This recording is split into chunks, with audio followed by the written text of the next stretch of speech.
I'm excited. Paris is a great city. To get the opportunity, some of our guys have not been outside the country, as well as going to France.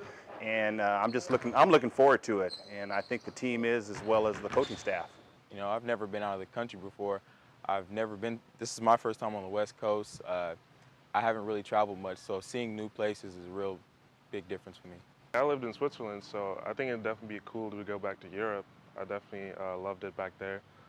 And it's gonna be a fun trip, like just 10 days with the guys. And there's not gonna be any practices, so it's just gonna be like tourism and games. So that's gonna be really fun. I'm looking forward to just speaking the French, seeing the guys interact with the French people, and we're going to give them a few more words and let them try that. Just to say a bonjour or s'il vous plaît, and things of that nature. Going overseas with them and spending a week and getting to know everyone and building relationships, I think that's very important. I think the thing that makes somebody bond over an experience is sometimes the failure and the uncomfortableness that goes along with that. And that starts with a 12-hour plane ride, and then that moves on to experiencing different food and languages, and maybe being in a hot hotel room or being in a gym that's not air conditioned. Yes, there's a lot of rule changes. You really have to adjust. You have to get used to it, especially going overseas, because they have a good amount of rules that could affect the gameplay, such as the timeouts when you can and can't call them. So you just really have to be mentally prepared before you go into a game. There's a timeout rule where we can't call a timeout unless it's a dead ball.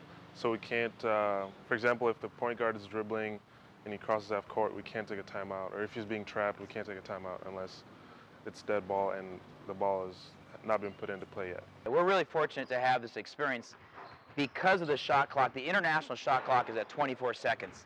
Next year, the NCAA has shortened the shot clock from 35 down to 30 seconds. So the fact that we're making this international trip is going to force us to speed play up. Well, actually, we've been practicing with the European style of play, which is 24 seconds. So that's even more fast-paced. So I think with the new NCAA rule, which allows us only a 30-second shot clock, we'll be more accustomed to it since we'll be playing with the 24-second one. There's a couple of curveball rules that you have to understand from international basketball. One, of course, is being that when the shot goes up and it hits the rim and the ball's in the cylinder, you can tip dunk the ball when it's in the cylinder. Also, defensively, if the ball hits the rim, you can goaltend it. You can't hit on the way down, but once it hits the rim and it's in the cylinder, you can knock the ball out. Un peu de français, je peux parler un petit peu. J'essaie d'apprendre des mots. Et je peux comprendre si une personne me parle, mais je ne peux pas répondre. Très content pour avoir l'opportunité pour aller à Paris.